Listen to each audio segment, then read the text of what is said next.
true love. But the topic of today is irrational love leads to hatred.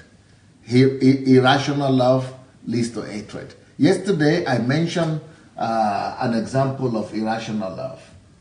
Irrational love, one of the examples of irrational love is the story we saw in 2 Samuel.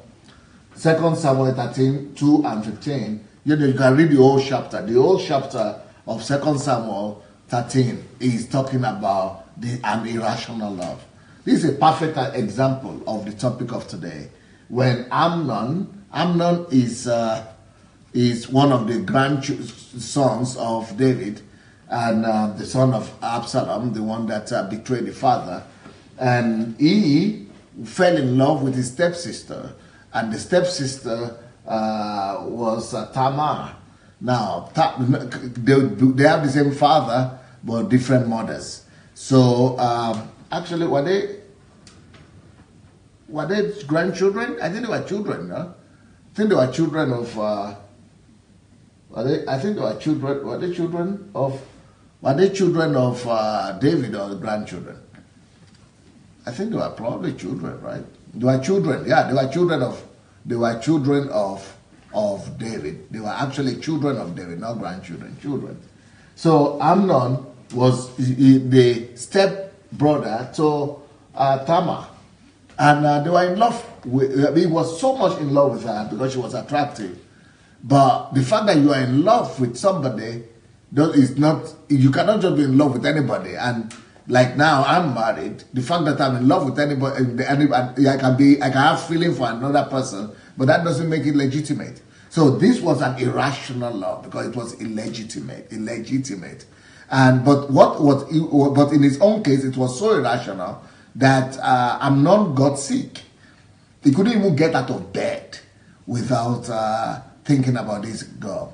And not just thinking about her, he was so much in love with her, he couldn't even get out of bed. He couldn't go to work, he couldn't do anything, he couldn't function. He did everything to make his parents allow him to marry the sister. Of course, the parents would not agree to that. David refused that, and all the relatives and family disagreed with his decision to want to marry the sister. So what did he do? He went and consulted with friends. And friends want their friends to feel better.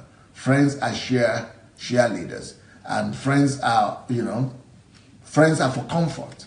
Friends are cheerleaders, and one of the reasons why you want friends is because you want comfort.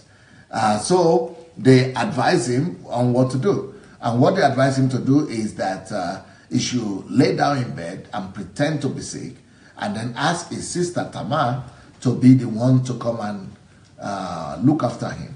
And this lady was thinking, oh, if my brother is sick and he says I should come and look after him, definitely I will do that because my brother is sick. I will do what I need to do to get him to be well. But you know what? While she was sick, she was looking after him. He was overcome by his emotions, and he raped her. But he was so much in love with her that he slept with her. But now, what irrational love does is what happened as a result. So what happened as a result? After he raped her, he wanted her so bad that after he got her, he started having the opposite feelings, opposite emotions. So what was the big uncontrollable love before became big uncontrollable hate. He started hating her so bad, that he actually sent her away from the house, disgraced her, humiliated her, and hated her with more passion, with a greater passion than the passion he had, that he was, the passion of love that he had for her before. So let's read the story here. 2 Samuel 13:2 says, Amnon was so distressed over his sister Tamar that he became sick, for she was a virgin, and it was improper for Amnon to do anything to her. Then Amnon hated her Oh, so after everything, after, the story that I've told you, right? After he had been with her and everything, so let's see the result. Then he hated her exceedingly, so that the hatred with which he hated her was greater than the love with which he had loved her. And Amnon said to her, arise, be gone. So he shades her. That's the height of humility for a lady. I mean, you disvirgined her, you took away her honor, then you disgraced her. You disgraced her twice. That's what the lady said at the end of the day, that what you have done to me now is actually worse than the rape itself, because you have now disparaded me or disgraced me publicly. And that led to a whole lot of other problems among the families, among the brethren. What the whole idea of the lesson I'm trying to teach today is the fact that, you remember, this whole thing is about knowing and understanding God through love. So how does this have relation? What is this teaching us about love? The lesson about love, through love, we get to know God, right? So what is it teaching us about love today? What is teaching us about love is that irrational love, any love that doesn't have meaning, any love that is irrational, will lead to hatred. Now, that was the extreme case of irrational love that I just gave to you, right? The example of, somebody, getting sick and raping another person. That is totally extreme, right? But let's talk about other irrational love that happens. Okay. A lady comes to the mother and says, I'm in love with my classmate. And the mother and the parents definitely will say, oh, you are just 17 years old, or you just finished high school. And how can you be in love with your classmate when he is also 17 like you, or he's just 18? And how will you sustain each other? How will he sustain you? Oh, mommy, I'm in love. We've all heard such stories of young men, young kids coming back home to say they are in love and they want to marry. But what they don't think about is that they are not thinking about the fact that the so-called boyfriend or husband doesn't have any means of sustenance. So he is not working, he cannot sustain her, number one. Some of them, these people who come with irrational love, some of them are just finishing high school, some of them have not finished college, some of them have not even gotten admission to university. These things are irrational. So what I'm saying is that irrational love, most likely, almost 100% will end up in hatred. Almost, okay, you think about it. Maybe some of you who are watching me right now, you had once been in love too. Have you once been in love? Has all those love been rational? Maybe for you, maybe you are lucky, but for some of us who are teenagers, were you a teenager before? If you have ever been a teenager and you were unbeliever in the world, you probably had an idea of boyfriend and girlfriend. Do you know that most of the boyfriend experiences always ended up in hatred? And that especially after a hot passion and hot declaration of love. Like, for example, I remember that there was a girl that I was dating when I was in Nigeria. I was 17, maybe 16. And I was dating this girl. I was an unbeliever, definitely. I really liked her so bad that, so I cooked up then I dated her from 16 to when I was 19. And then at 19, just before I got saved, I knew that I was going to travel overseas. I just knew that inside me somehow that I'm going to travel overseas. So I'm older than her by 2 years, I guess. So I was 19 and she was 17. So we thought we loved each other. We thought we loved each other so bad that we knew that the parents, I said, okay, before I leave the country, let's marry. So that when I leave the country, and I marry you, then I will come back and we will still be together forever. So she was 17. So the parents would not allow us to marry. So what we did was we were going to get her pregnant. And once she's pregnant, then they will not be able to, stop us. and I was going to travel abroad. Then they would discover that she's pregnant. Thank God I got saved since about a few months later. But the idea is, a few years down the line, I discovered that she was actually pregnant. Later on, after I left, 1 year after I left the country, she was pregnant for another guy. She carried out a plan, not with me, but with another guy. And right now, you know what she's doing? She's selling right there in the street of Lagos. You know some of those people you see in the street in Lagos, right in the middle of the street, who's selling food and selling all those things? That's what she's doing right now. But I was thinking, later on, after I got saved and God saved me from that plan, I was thinking, my God, what a foolishness. What a foolishness could that have been? I would have just ruined my life. What a foolishness. You see, irrational plan, irrational love. That was an irrational love. And a lot of people are engaged. I can remember, not just that girl. Before that girl, I had some other girls that I was in love with. Then we fought. Everything ended up in hatred.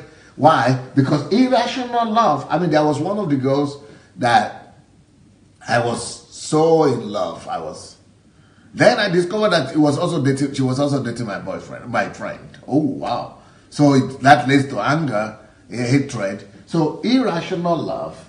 What I'm trying to say is that you've got to make your love rational. If you are just finishing high school and you say you are in love, forget about it. That's not rational. Why is not rational? Because you don't have anything to sustain each other. It's irrational. It's just like my children. We were having youth HMT. By the way, we are planning to also have youth HMT this year. If some of you are if you are interested, I think, what's her name again? Is it Idore, or what's the name? Is it Idore, right? Idore wants to be the one to coordinate that. So if you want to send your children for youth HMT this year, get in touch with, I think it's Idore Shaus, right? Well, I think that's her name. Idore Shaus, and get in touch with her and let her coordinate this for you. And, if we have enough. Anyway, we're having this HMT, and my children were there for HMT to share some of their experience with growing up in Adelaide family. Then some of the parents who were there asked my children and said, Perez, you are now 17, it was 17 that time. And Zoe, you are 15, Pearl, you are 13. Do you have issues with boyfriend, love, dating? And how do you deal with it? Then Perez and the girls answered and said, we have been taught and we know that trying to have boyfriend and girlfriend and date right now doesn't make any sense. Even Perez will still tell you the same thing now, he's 20, that it doesn't make any sense because it's not going to end well. Because how can I be dating now when I know that I've not finished my college? How can I be dating now? I don't know who I'm going to become, when and how. I don't know where I'm going to live. I don't have a house. I don't have a car. I don't have anything to sustain. So it doesn't make any sense to date now when there's no perspective for it. It's not rational. So we have told them, because they came to us, our children came to us asking these kind of questions, like, dating and, okay, just ask them how rational it is for you to date. Can you look at me? I'm your dad, right? Look at the house where we live in, okay? Look at the people who are helping us. Look at the cars. Do you have all that to sustain a wife? Oh, no. Okay. So what should you focus on now? Education. Yes. Then go get a job. Yes. Everything has to be rational. But from where I come from, in Nigeria, in Africa, I remember my relatives in Nigeria were having 5 children, 6 children, 7 children. And I'm asking them, you people are not even educated. You don't even have a job. You don't even have a job. And you are having 5, 6, 7 children. That is irrational. And you're saying you are married, is marriage or is love? That is irrational. Irrational love leads to hatred.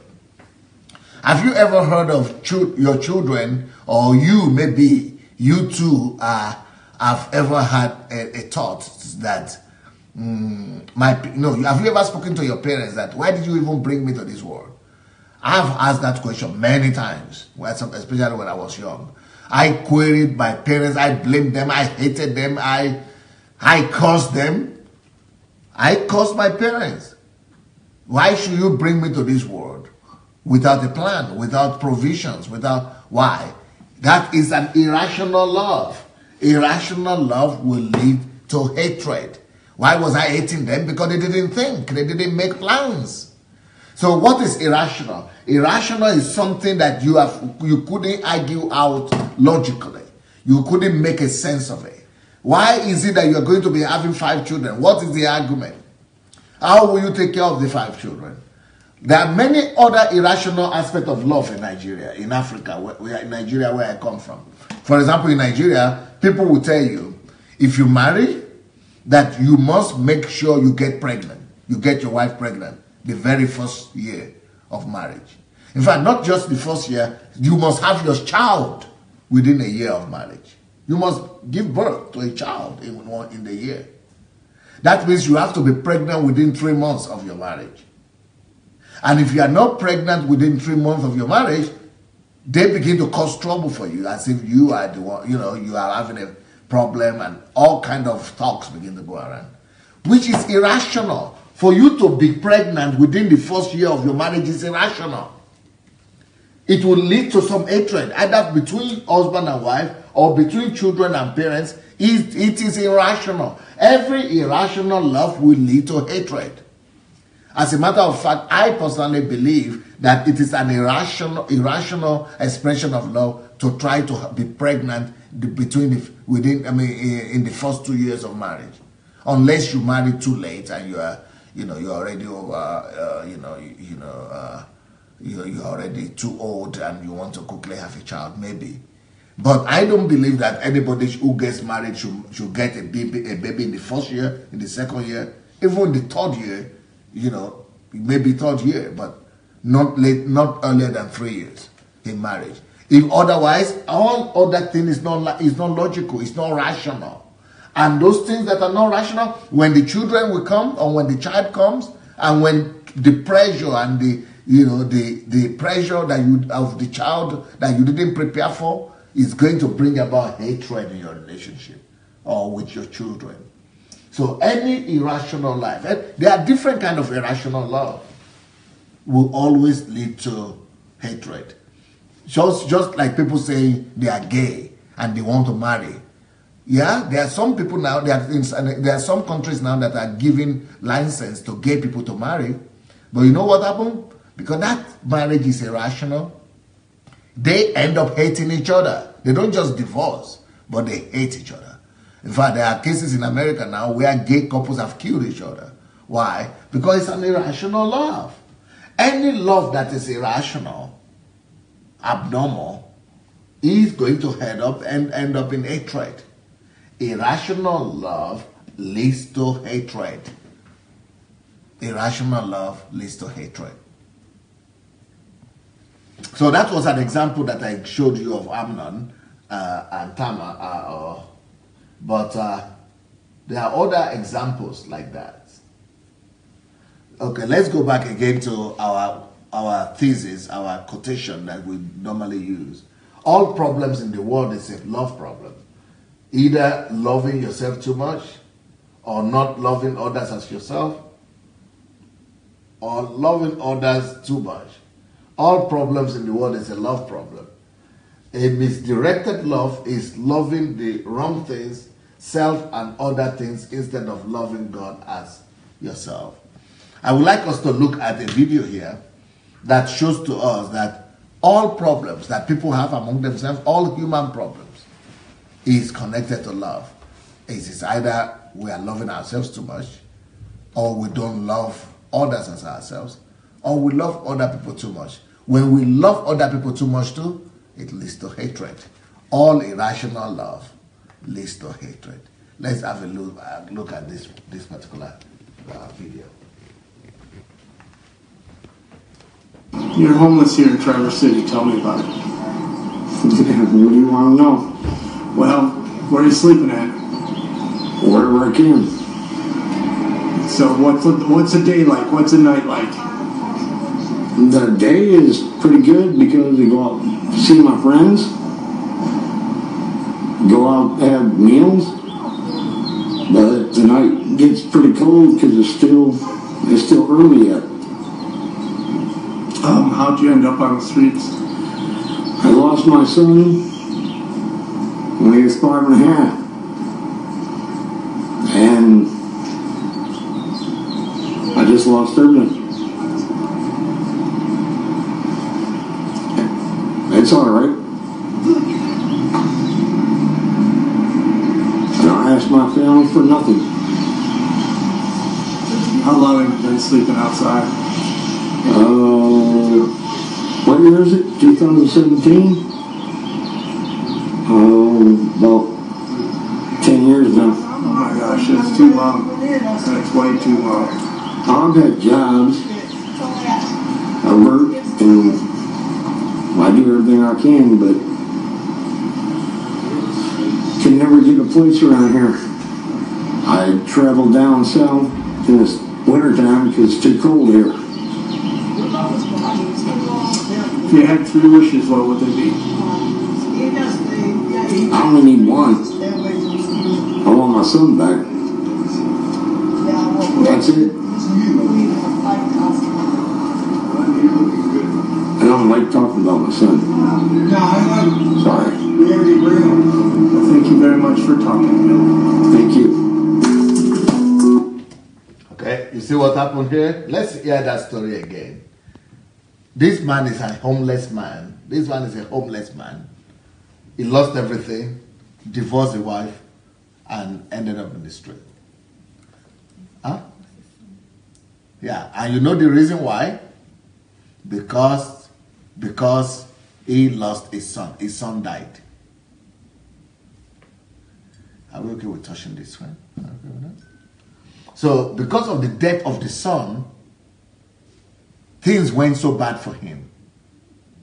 He divorced the wife. He started drinking, I guess. Lost everything. And ended up on the street. Because he lost the son. And now they are telling him, if you have 3 wishes, what would those wishes be? He said, no, he just needs 1 wish. 1 wish. And what is that wish? He said, for his son to get back. So who will tell me what is the problem here? Of course, let's go back to that, our note. When you love something too much, that note we need to write that too much love is missing in the life. When you love, all problems in the world is a love problem, you say.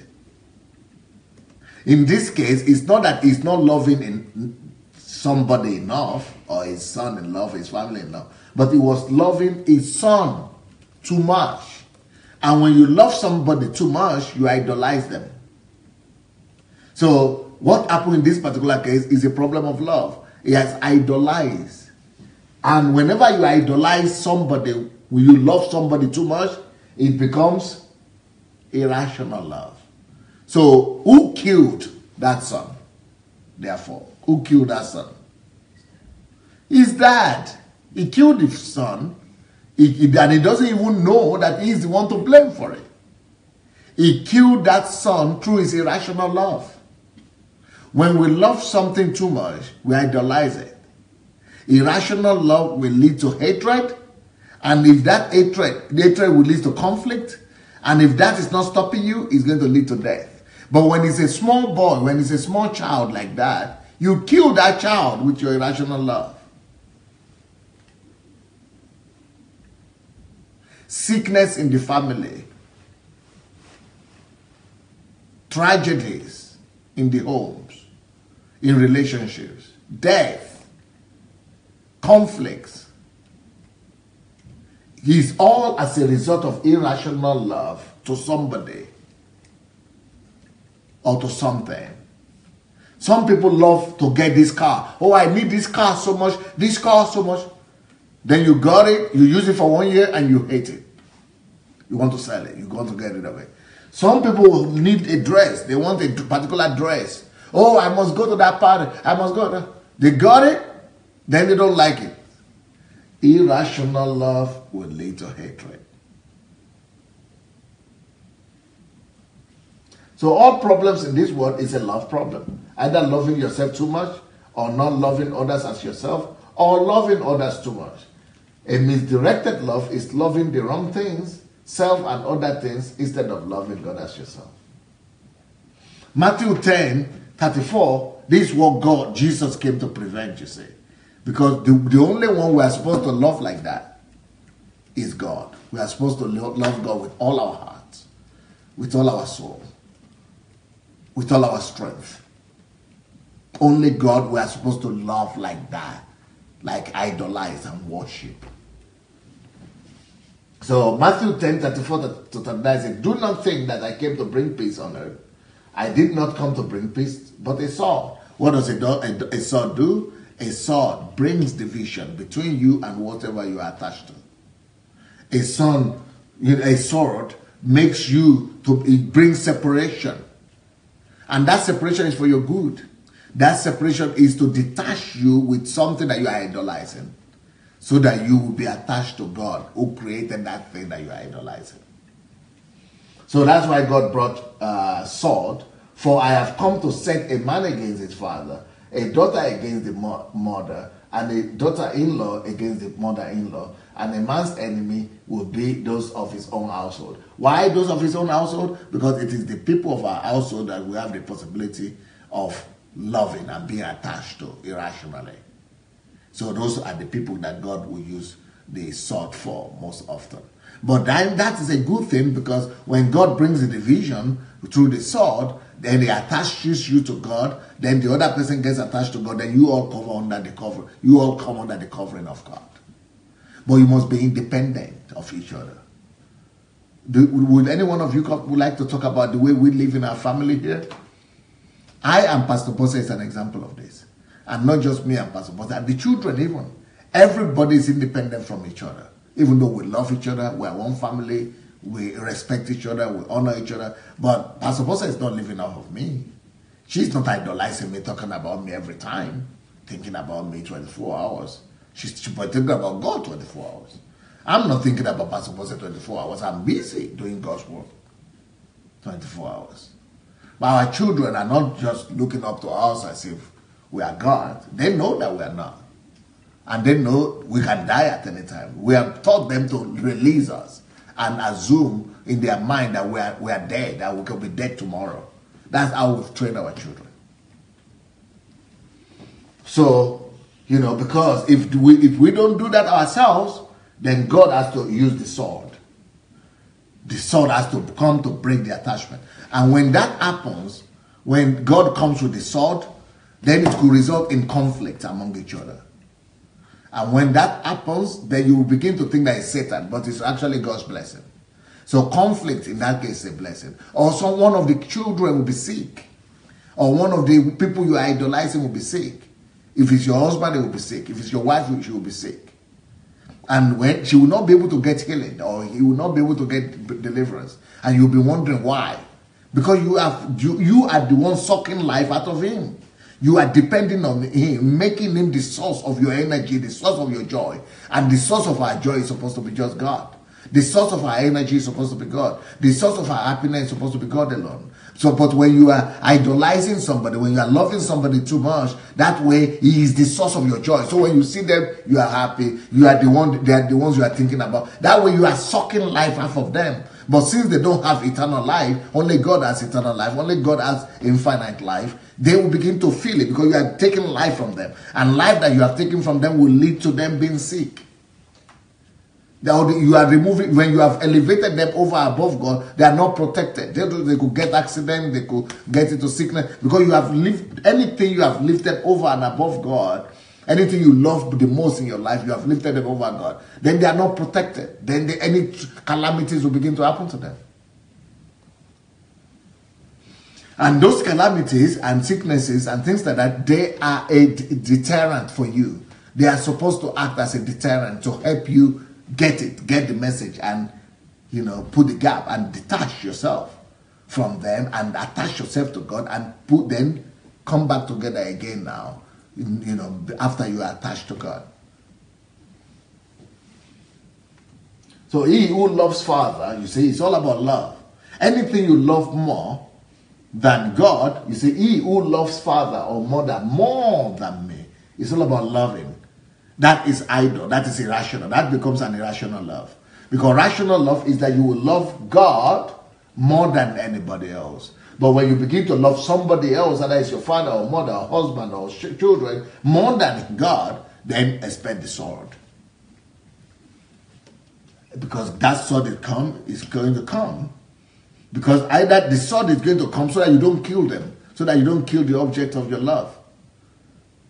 The sword is going to come to try to detach you before you suck the life out of the people, before you expose them to too much danger. So that sword is an act of love, therefore, to detach you and then put you under God's protection and get you attached to the source of life that you cannot suck dry. So, and he who loves son or daughter more than me, you see, it's all about loving anything more than him. It's not permitted. It's irrational. Anything you are so infatuated with, you are so much in love with, too much, more than God himself, who gave you that son or daughter or father or husband or wife, anything you love more than me, it's all about more than me. It's about loving something more than God. Yeah? If you love anything more than God, that disqualifies you. That means that thing is your God. Anything you love most is your God.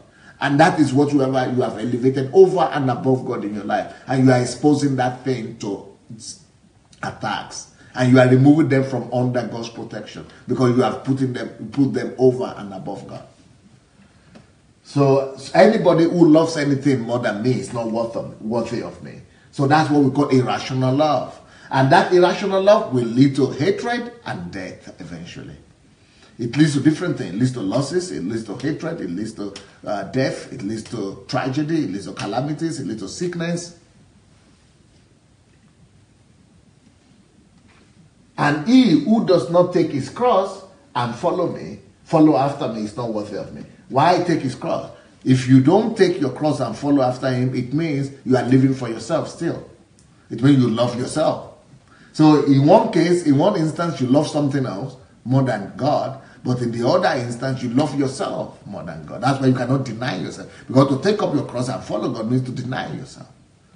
To deny yourself means you are not living for yourself. You are not the center of your life anymore.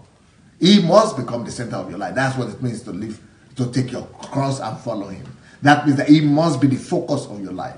You must be living to please him. You must be living to glorify him. You must be living to bring his will to pass. Your whole essence and ideology of life must be starting from him. He must be the initiator of your life. So he's the one who is pulling the shots. You are not the one deciding on your life, what you want, what must happen, and then you are just asking him to bless you on your plans. It must be the opposite. You must find out his plans. You must find out about his purposes. And then you walk on earth, trying to bring to pass the plans and the agenda that he has set for you. So it's all about, that's what it means by, carrying your cross to follow him. That carrying the cross, his burden. What's his cross? What's his burden? The calling that he has for you. The purpose that he has for you. The agenda that he has for your life. The agenda that he has for your life. The purpose, speech down here. The purpose that he has for you. That is what is called the cross. Where you must live focusing on that. That must be, it means that it is the priority of your life. It is what the agenda of your life. It is what you are living for. Purpose that God has intended for you. Plans that God had intended for you even before you were born. The will of God that is in the heart of God, that he has, he had planned that you will bring to pass. That is what it goes by, what is meant by take your cross. So it means that the reason why you are doing everything is not to make a living. The reason why you are doing everything, therefore, is not just to sustain your family. The reason why you go to work, go to job, or go to do anything will be only one reason. What will be the reason why you go to work? The reason why you go to work, therefore, will be because you know the plan that God wants you to bring, God wants to do through you. You have discovered it, and you are going to work to bring it to pass. That's the purpose of work. The reason why you are making money is not just to pay for your rent. If you are doing that, then you have not taken your cross. When you have taken your cross, you know that you are doing what you need to do because of that cross, that burden, that particular agenda that God has given you. So now, a lot of you will have crisis concerning this thing I'm saying. You will say, but then how do we sustain our needs? How do we pay our bills? Well, the way to pay your bills is to, that's why I wrote all those. That's why I'm writing all these books. Stop working for Uncle Sam and all those things. Because it's to plan your life in such a way that even though you still have to temporarily work, but the rest, maybe you are giving 40% or 60% of your life to your work while you need to make your daily living and make your, make a living. But the rest of the 60% will be dedicated to actually activating and actualizing your heavenly vision. That is taking your cross. So that means you don't stop working immediately if you don't have an alternative means of sustenance, but you are working just maybe 40% of your time to sustain yourself, then the rest of the 60% you are working for your vision.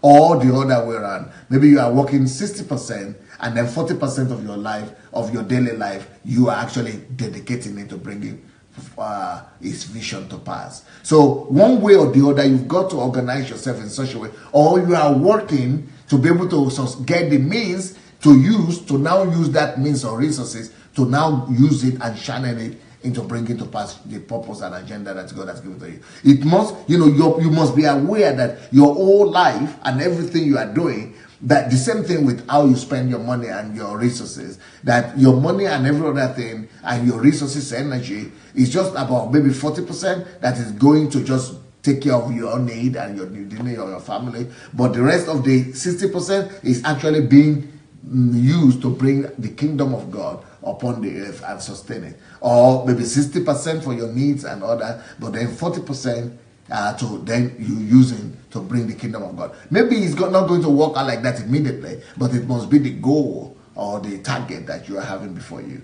That is when you have your life in order. That is when you have a rational lifestyle. That is how you live. And then how do you get there? Because right now, the way most of you are living is that you are living from pocket to mouth. You are living from mouth to pocket, or whatever they say. Is it mouth to pocket or pocket? Hand to pocket, hand to mouth, hand to mouth. You are living right now from hand to mouth. If that's the way you are living right now, that's why I'm writing all the books. That's why you have all these books, that I've written. They will help you to make the switch. You must get to a place whereby you know that at least 60 to 80% of your day is spent to do what you are sent here to do. That is when you are happy. That is when you are fulfilled. That is when your life is meaningful.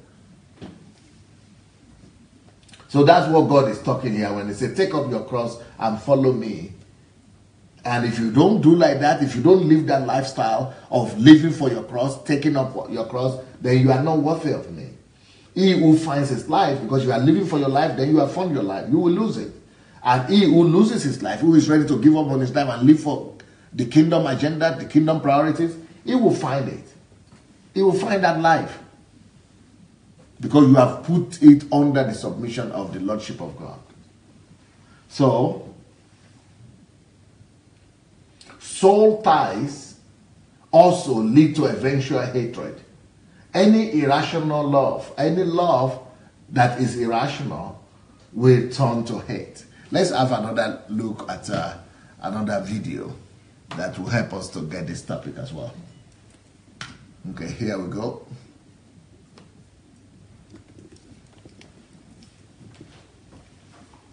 I feel like I'm in an abusive relationship with my 15-year-old son. I cannot let him see me have this phone or him working out of my hand and drive across the road.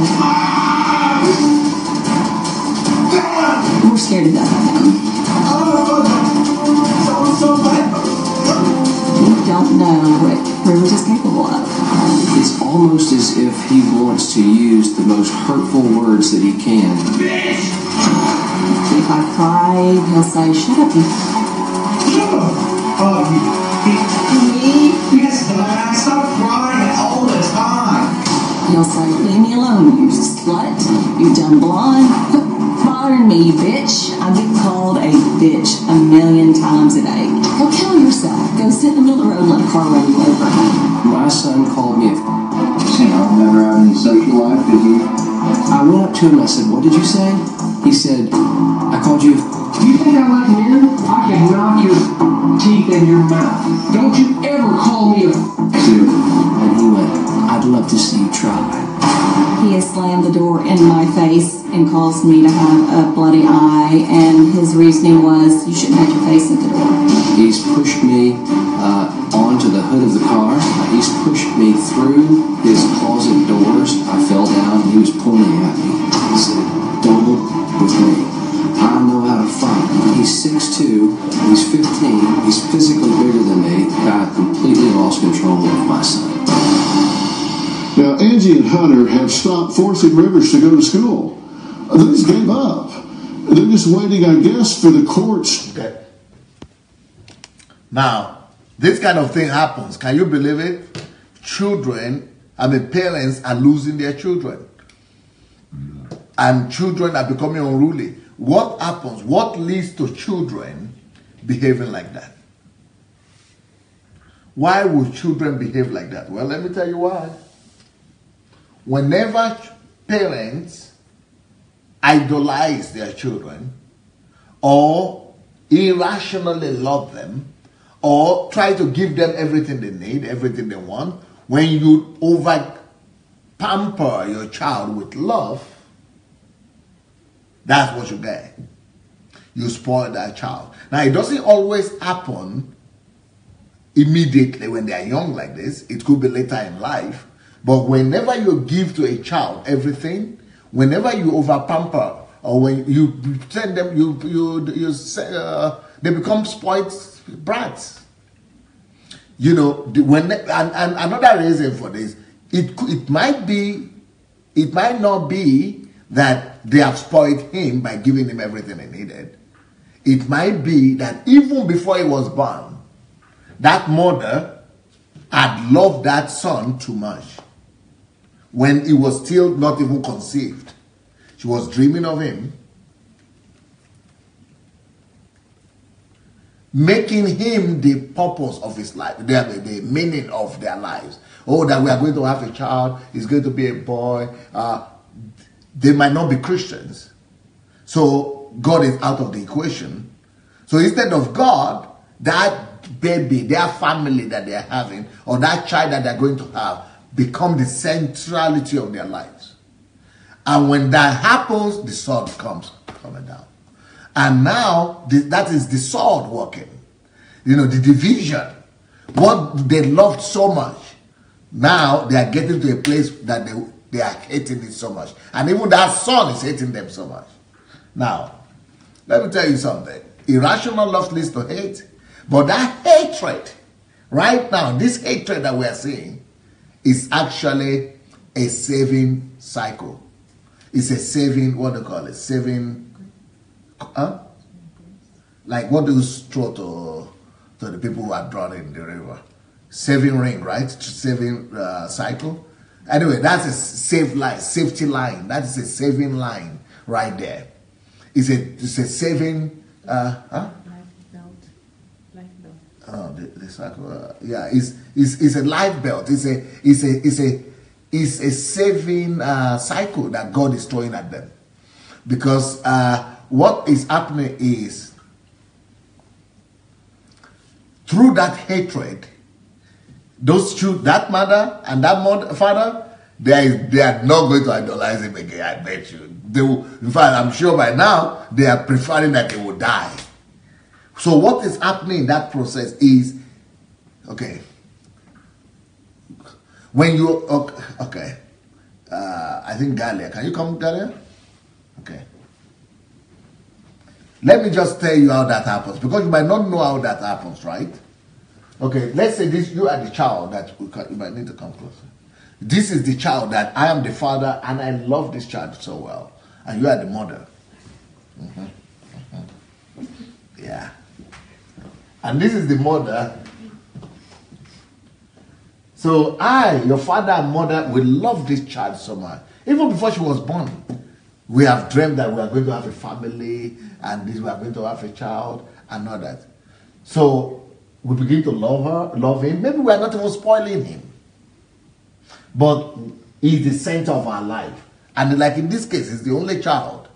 And very often, a lonely child becomes the center of the parent's life, becomes the idol of the parent's life. So we are loving her so much. I'm throwing all my love on her. The mother is doing the same. You know what that is doing to him? That is sucking out life from him, from that child. Sucking out life. How? Why should they be sucking out life? Okay, let's say. When she is the center of our lives, that means that child is I am getting the meaning of my life from her. I am getting the meaning of my life from her. I'm drawing the meaning of my life, the reason for my life from her. She is doing the same thing. That's one. It means that she is the reason for my joy. So I am deriving and drawing, pulling joy. She is the source. I am deriving my source of joy from her. And those things are leaving her. Life is leaving her. Joy is leaving her.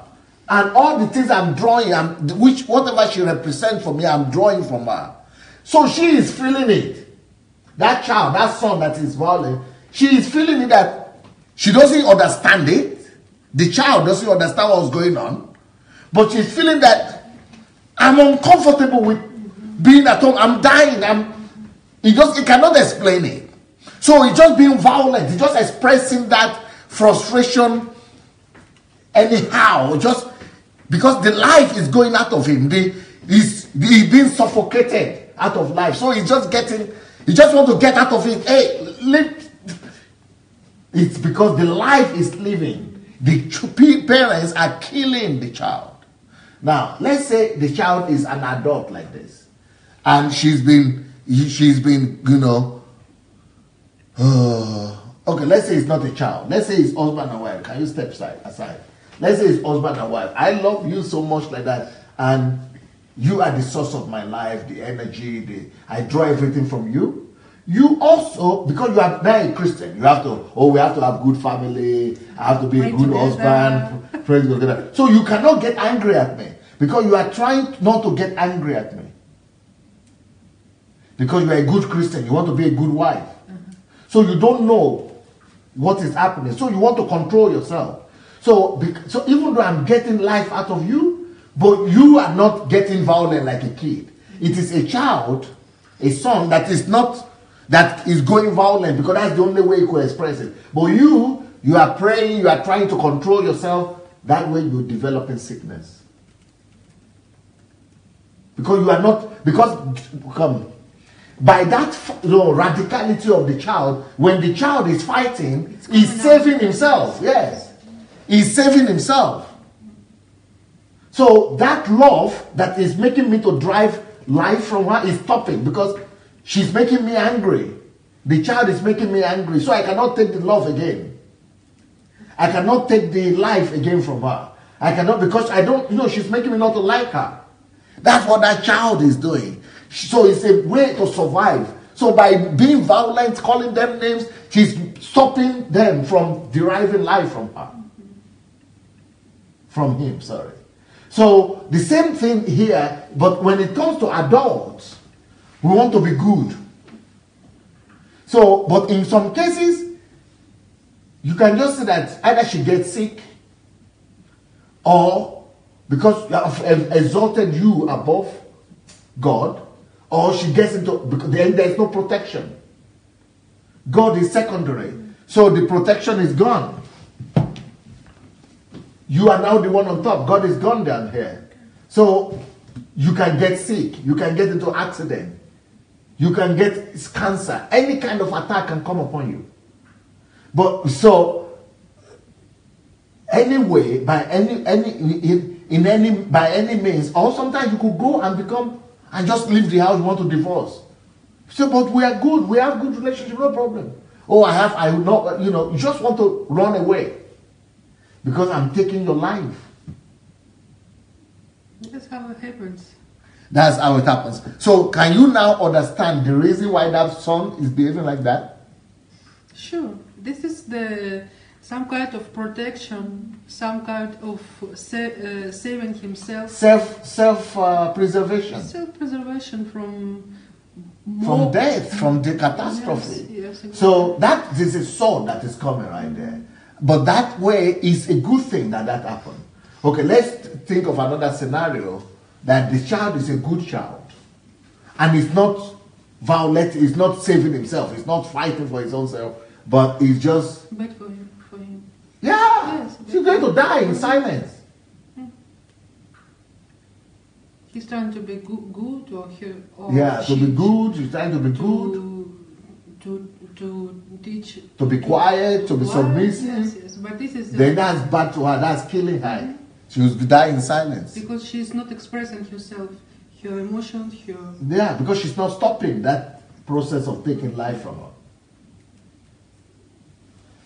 Thank you, girls. Thank you. I think we could see another video right now. Let's have a look at another video which might be able to help us in what we are talking about. And that's why the son of the first man that we spoke will show you today. That's why the son died. But we are going to see another video. Please, let's have a look. And now on ABC 13 exclusive, a fight between a couple leads to 2 funerals. Tonight, a mother is just arriving in Houston, rushing from Louisiana after learning that her ex-boyfriend killed their daughter and then himself. Eyewitness News reporter Maya Shea joining us live with more from that mother that you will see only on 13. Maya. It is such a tragic story. Why would a father kill his own little girl in the house of the grandmother right behind me? That's what happened last night, and now a family is in grief. Last night, Shanique Johnson got the call no mother should ever receive, that her 4-year-old daughter, Amari Felder, was dead, and her own dad killed her. He poured the gun in my baby because she was trying to bread. He shot her. Investigators say Terrell Felder was upset that Johnson was living in Louisiana and had a new boyfriend. So last night, he killed his own daughter and then killed himself, all in the grandmother's home in the Katy area. Shaka George lives next door. I'm shocked, like I said. We didn't hear anything until we heard the siren from the police car. Johnson told us over the phone that Amari wanted to visit her dad and grandmother, so a few days ago, Felder picked up the little girl from Louisiana and brought her back to the Houston area. She wanted to go.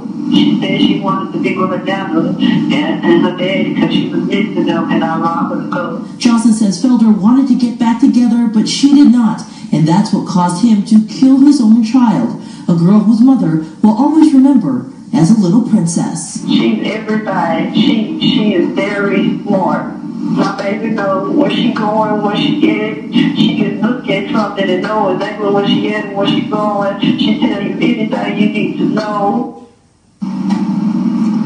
Such a tragic story. We should note that Terrell Felder, the father in this case, posted a video on Instagram last night before he killed his daughter and then himself, in which he said he was speaking with God, God was speaking to him, and then he allegedly, fired and caused that awful tragedy in this home.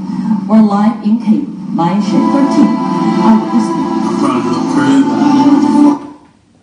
13. Okay. Let's go back to this story. So what we just had in that story is that a father, okay, so let me show you the picture of what's happening here. A father and wife, husband and wife, they had a small baby together, but the husband is having an irrational love to the wife. So this is what people like, that people will talk about that. He loves her. Oh, he loves her. He loves her so much that that love was not helping her. You remember what I said? When you love somebody too much, she becomes idolized. You begin to idolize her. And when you're idolizing or worshiping somebody like that, when you love her too much, it means that is because you are seeing her as the meaning of your life. You are deriving and sapping life from her. So if a husband loves a wife like that, he is actually living on her energy. He is living on her life support, life source. So her life is only enough for her life. She is not the source of life. All of us are supposed to live off of his life. I am supposed to live off of his life. She is supposed to live off of his life. We are not supposed to be sucking life out of each other. But that is saying, I love you so much. You are my everything. I cannot live without you. What does that mean? That means you are my energy, my source of energy. So this husband they have a baby now, but some of the reason why, some of the blessings of children is that children could help heal that. When you have a child, that could help distract your love, your attention, a little bit from each other. To now give now. Instead of taking life and love, but you are now giving life to the little baby. But in the case of this husband, even though they now have a child, but his whole life focus was still the wife. And it was still making the life the essence and the meaning of his life. And he loved the wife so much. That is irrational love. He needed her to be with him all the time. He needed her to, do what he wants. He needed to be, cannot let that baby alone.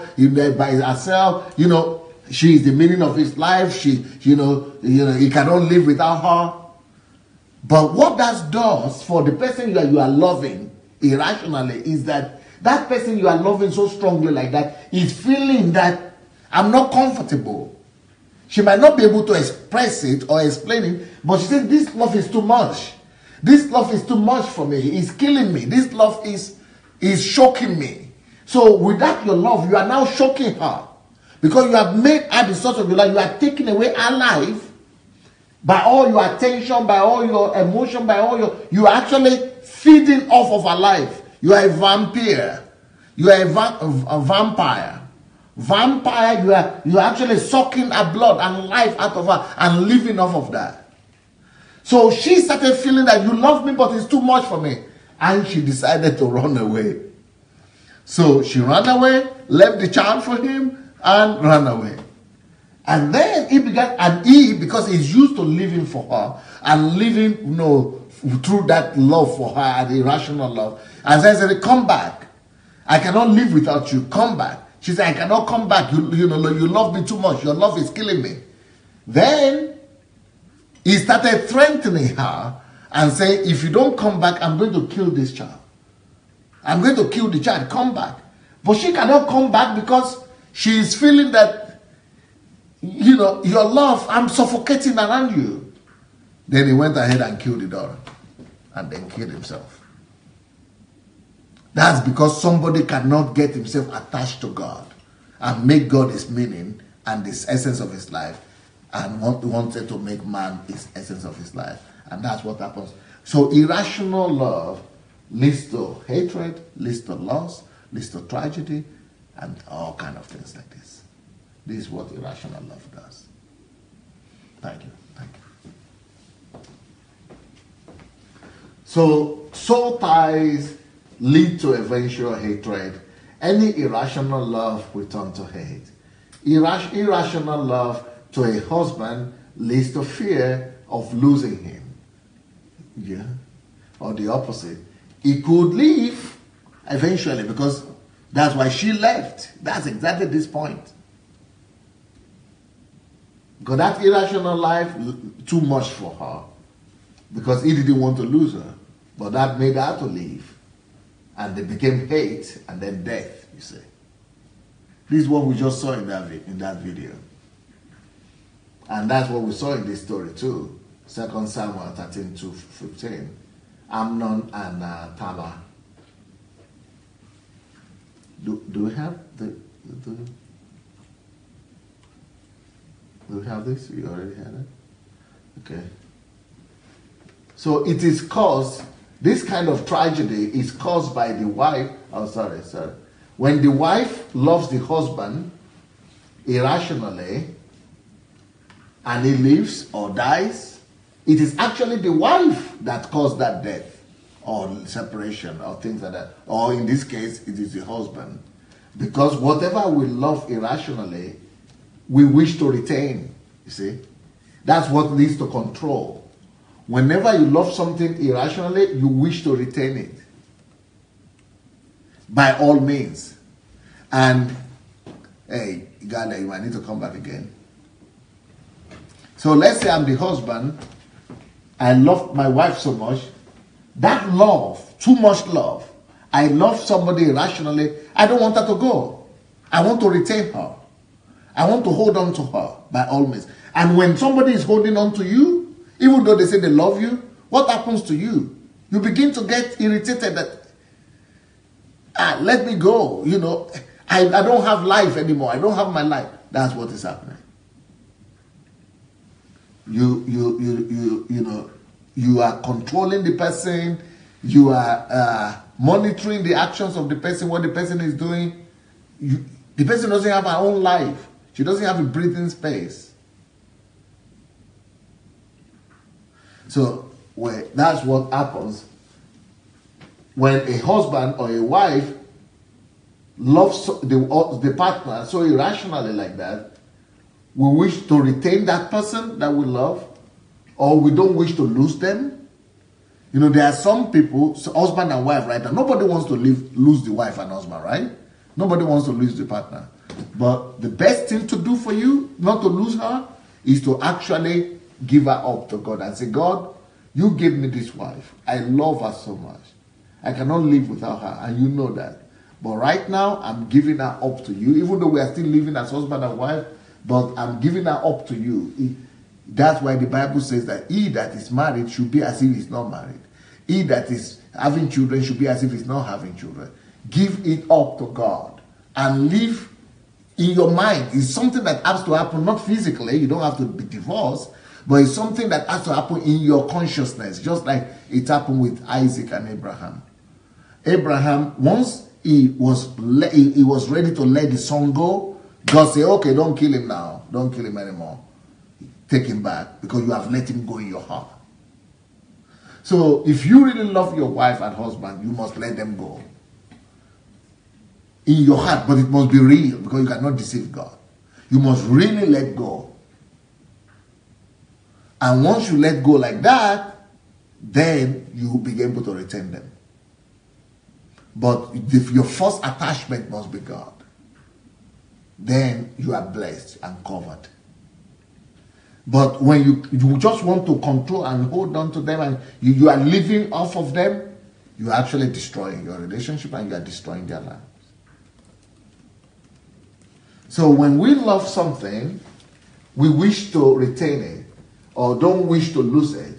So we become dependent on it. So what happens is, first of all, because of my too much love, I want to retain her. I am killing her. But on the other hand, I am dependent on her. What does that mean, dependent on her?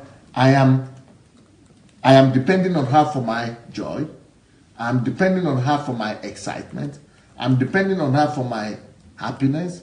I'm depending on her for my essence of life, for my value of life, for my meaning of life. Which means I'm a parasite to her life. I'm supposed to depend on him as my source of life. And she's supposed to depend on him as her source of life. Because he's the only one that is made to be like that. Okay? So, we wish to retain or don't wish to lose whatever we love too much. So, we become dependent on it or controlling. That's why we become controlling. until the opposite happens. So what irrational love does is that it leads you to have the opposite of what you are wishing for. You get the opposite happens. We already did this? Okay. So you begin to hate the very same person you love, or the very same person who says he loves you, because he failed you. So, sorry. Now that's another aspect of it. Even I that say I love her so much, because I'm depending on her, I will be reacting now at everything she does. So because I love her so much and the essence of my life, you know, my joy comes from her. My excitement comes from her. So she must act. I always want her to act and behave in a way that I want, because that's how I get to be happy. I always want her to behave and do what pleases me. I always, when you love somebody irrationally, you begin to depend, your joy and mood and everything begin to depend on them. So when they do something that you like, you are happy. That is making you to be even depend more on them. But when they do something that you don't like, then you are not happy. So your joy or happiness depends on them. And your lack of joy or sadness also depends on how they behave. So what that means is you begin to get irritated all the time, because no human being can 100% behave the exact way you want them to behave, because you are two different people. So because she cannot behave all the time the way you want her to behave, you now are getting frustrated more and more, irritated, annoyed, angry, and you are getting frustrated, and your moods are changing, and you are reacting according to how she behaves and what she does. So you make your own life also shaky, and you are not really going to be happy because of that, because your happiness now depends on what happened to the other person. So that is also another problem. So you begin to hate. You now begin to hate her because she cannot please you all the time. You begin to hate her because she's doing the opposite of what you want. You begin to hate her because she's not meeting your expectation. So you begin to hate because he failed you. If you can't retain, you begin to hate. That's what happens. Let's have another look. Thank you. Let's have another look at another video, which might help us to bring this across as well. Okay, here we go. Let's have a look at this video here.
Okay, maybe you don't know what is going on here.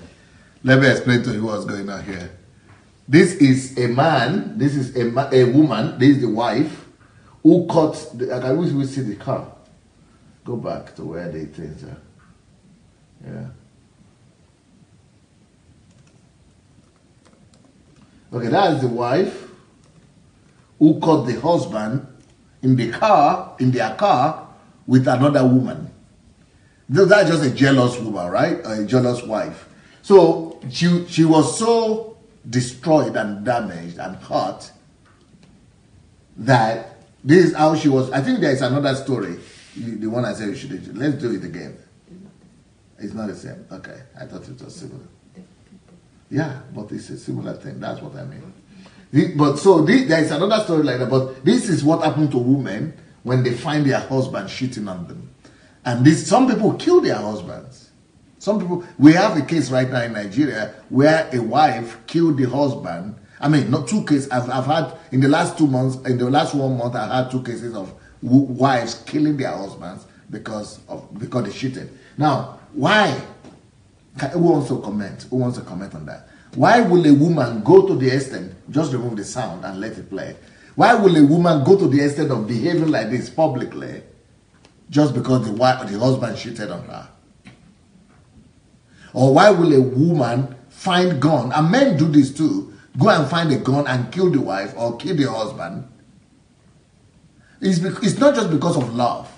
That is now an irrational love, I tell you.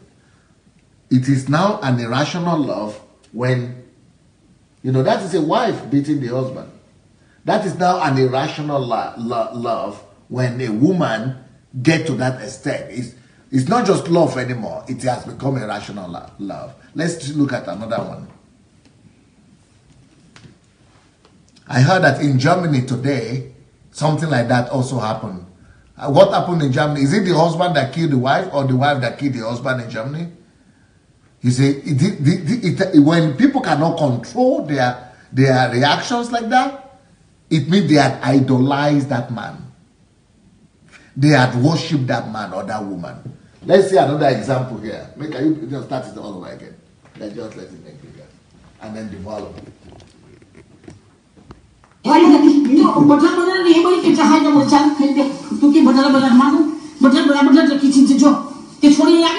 Sarba, come here, John. I'm going to kitchen job.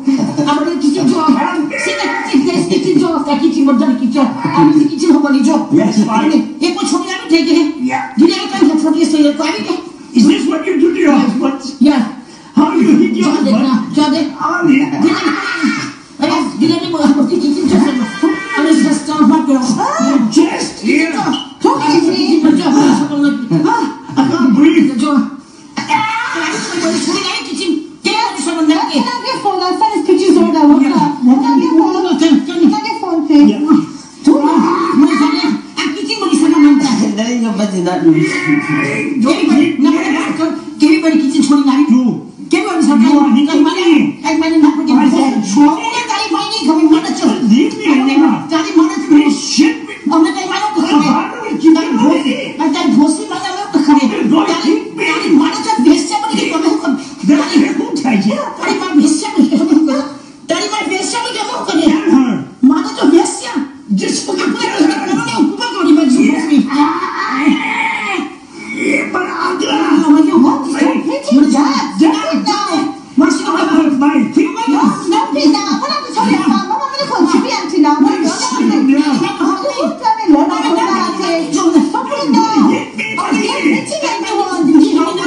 You know what is happening there, right?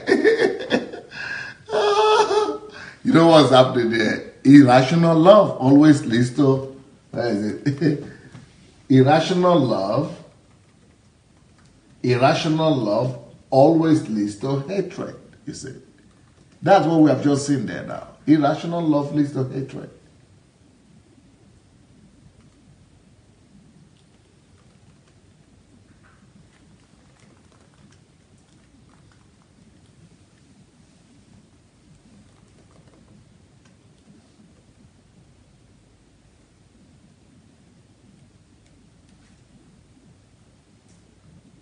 So you begin to hate because it failed you, you see.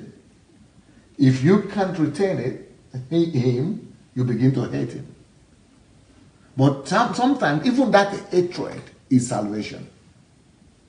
Because all those things that happen, the goal of it, or all those tragedies, is to bring people back to true love, who is God. Because when you begin to hate each other, then you are forced to come back and concede to God. When you begin to lose each other, you are forced to return back to God. When you begin to, even kill each other, you are forced to return to find the real love, with the source of life, who is God. So all these things, even irrational love, why does it always become hatred? So that you don't replace these things, this love with God. So that this one doesn't become the God in your life. So that you can still find your way back to God.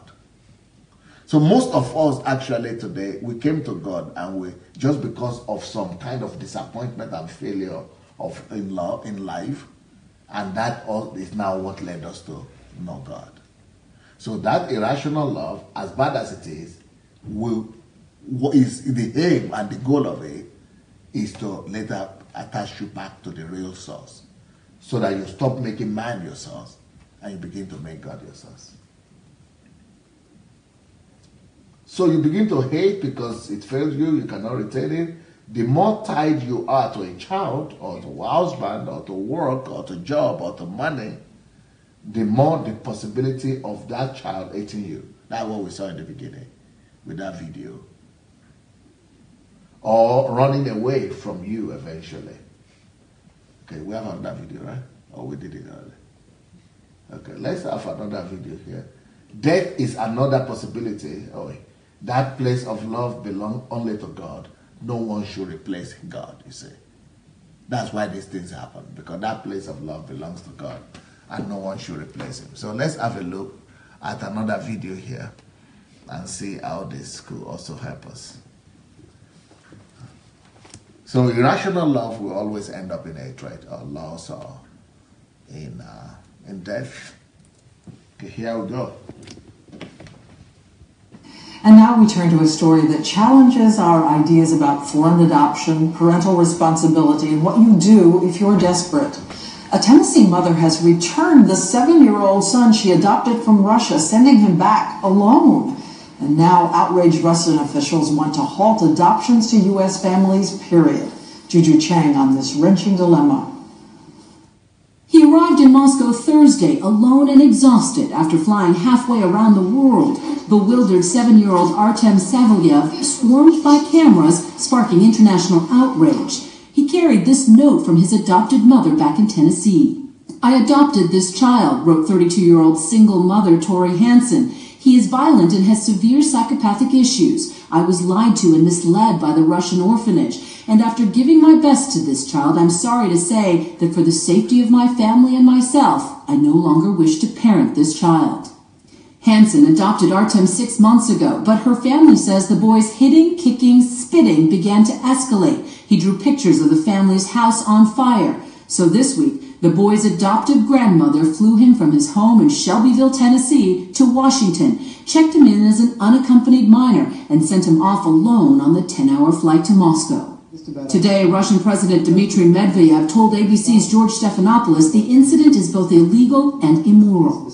It's monstrous on the part of his adoptive parents to take the kid and virtually throw him out over the plane. And Medvedev noted that more than 15 Russian children have been killed in recent years by their adoptive American parents. Parents like Peggy Sue Hilt, who's serving 17 years in prison for beating to death her 2-year-old daughter Nina from Siberia.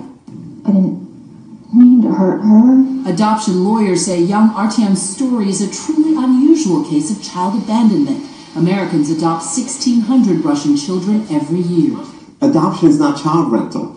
This woman was responsible for the kid for the rest of his life. Joyce Sturkle has worked for 15 years with Russian-born children whose adoptions are deeply troubled. There's a certain percentage of these children who are adopted that are severely impaired. If they were adults, we would call them sociopaths.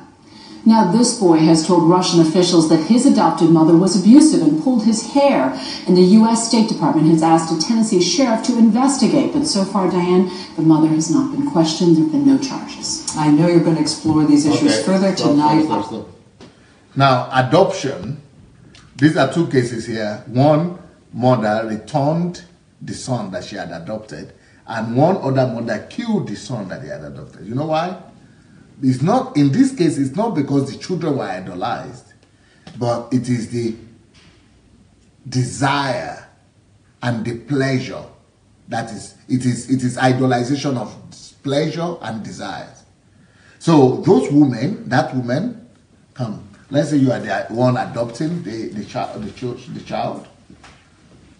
You had a desire in your mind, and your desire is that that child that you are adopting will give you pleasure. So you are actually worshiping pleasure in this case. You are worshiping your desire. You are worshiping the desire for pleasure. Because you took that child to fulfill and meet your need for pleasure. Okay, so and since that child was not bringing pleasure, now he's fault. Yeah, now he's guilty. You have to kill it or return it. So it's not about of having child. It's about having pleasure. I love myself. I get the child to pleasure me. That's why some people marry. I get a wife to pleasure me. If she cannot pleasure me, now problem starts. She has to listen to me. She has to do what I wish for her to do. So that is another kind of worship, another kind of irrational love or idealization of things. When I get a human being to do what I want to be, to fulfill my own pleasure, I'm an idol worshiper. I am worshiping not you. You are not important. You are just to pleasure me. I am the God of my life. My desires for pleasure for myself is the God here. So if you cannot cope, if you cannot do what I got you for, then problem starts. So that's what happened with that child too. And the children and the husband and wives can be only instruments in this case. Yes. It doesn't matter who it will be. Yeah. Or adopt a child, or your own child, or your wife, or your husband. Yeah.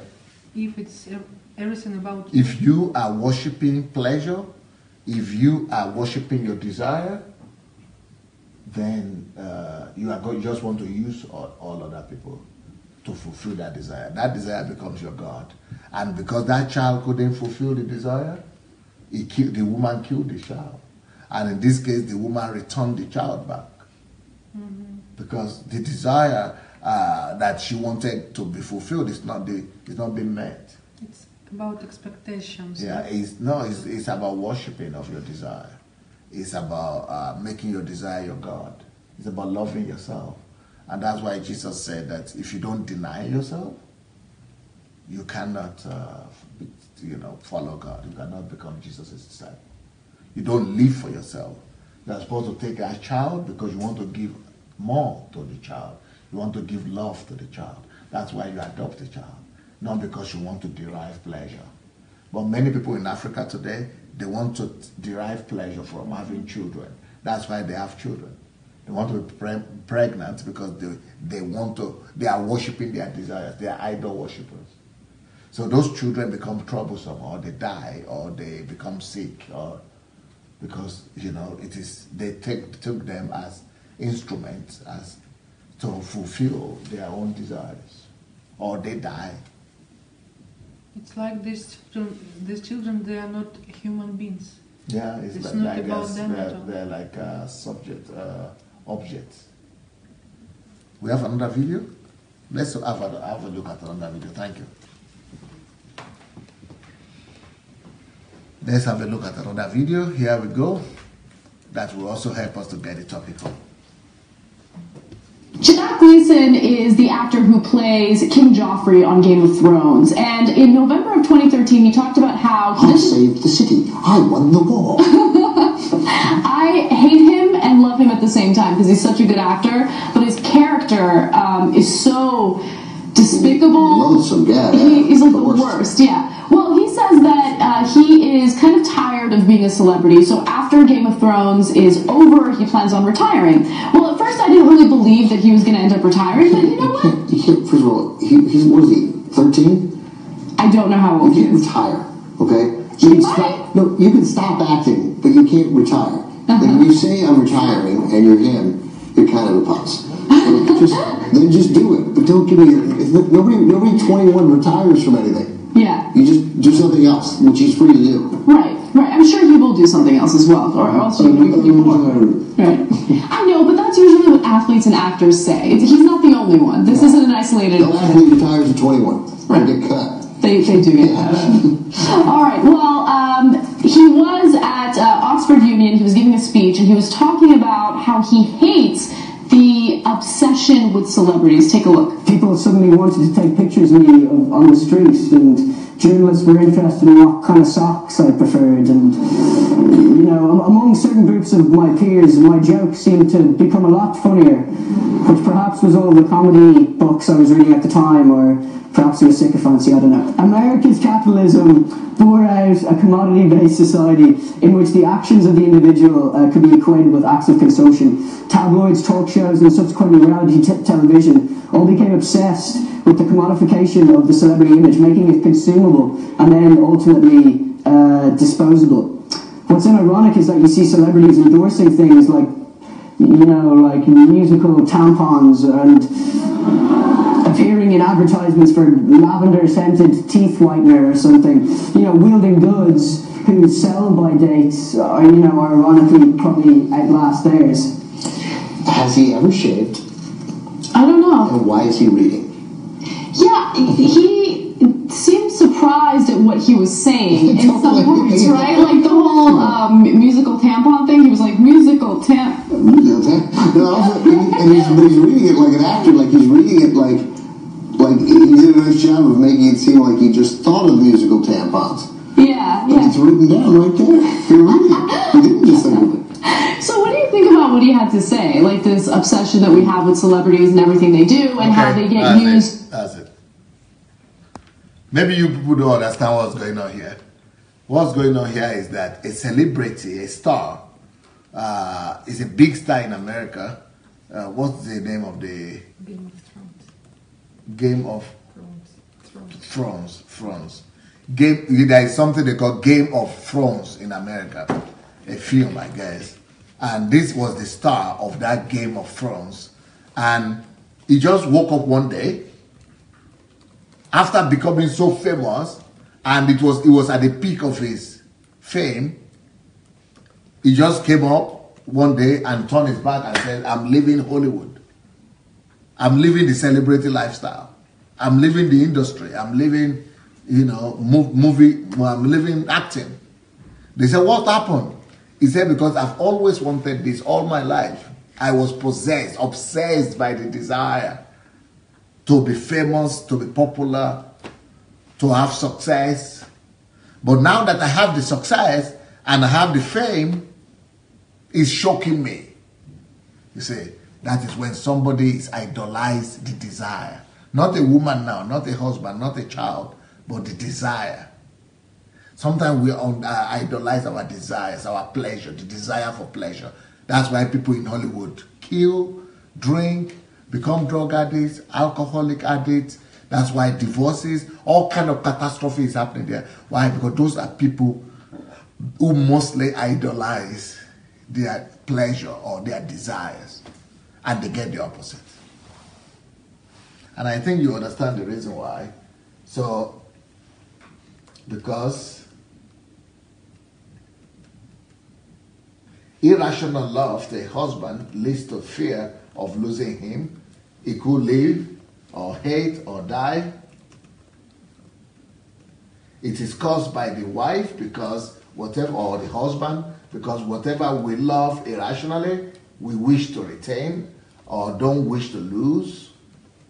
So we become dependent on it or controlling until the opposite happens. So you begin to hate because it failed you. Or if you can't retain it, you begin to hate it.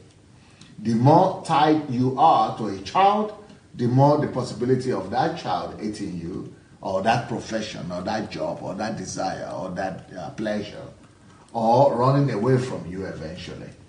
Death is another possibility, and we saw that in the beginning today. That place of love belongs only to God.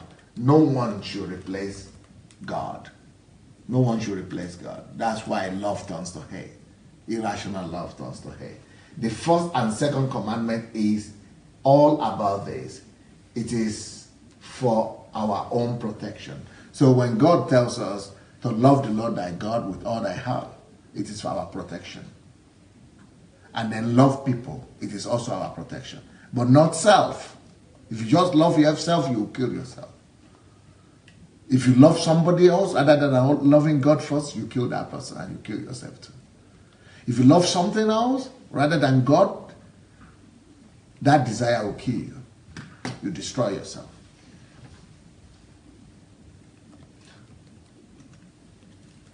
I think I will just open the ground now. I think I will just open the line for a call. What is the latest book that we have? Kingdom of Love? Okay. Yeah, I could have other places, but I think we should just let the calls come in now. So if you want to call, the way to call is go to Facebook Messenger. Facebook Messenger, Move Agents. Matic, Move Agents. Facebook Messenger, Move Agents. Matic. Facebook Messenger, Move Agents. Facebook Messenger, Move Agents.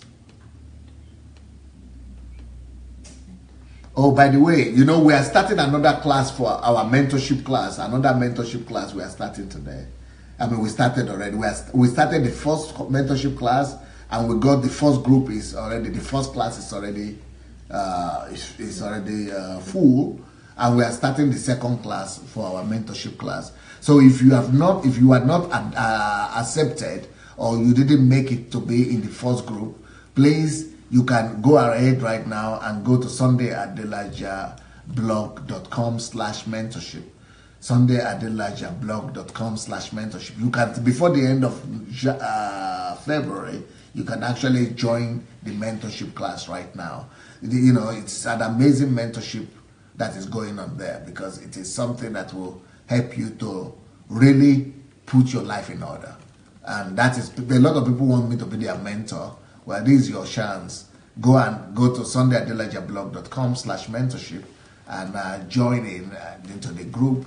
Or if you have any question or any problem, just write to my office, mentorship@God Embassy, 2 words, God Embassy, 1 word together, God and Embassy, 1 word, .org.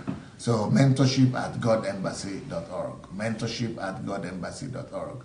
So you can write just to get all your information, but you can actually go without even writing to the blog, sundayadelajablog.com/mentorship, and just go ahead and join.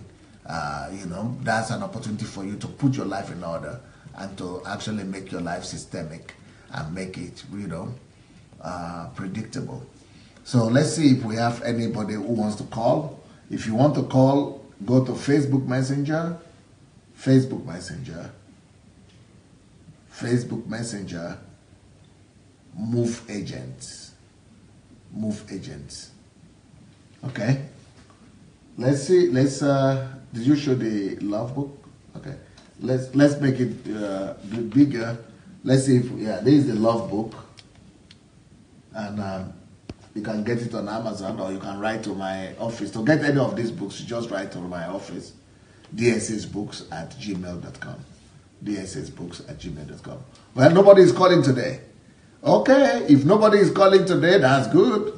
Then we just have to go and take some rest. And tomorrow is what they call it, holiday, or what they call it, Valentine Day. Valentine Day. So I think people are getting ready for Valentine Day. So no calls coming in today. All right, then We'll wait for your calls tomorrow. So I hope you got the message anyway. I really hope you got the message. And so if no one is calling, then we are going to receive you tomorrow. So have a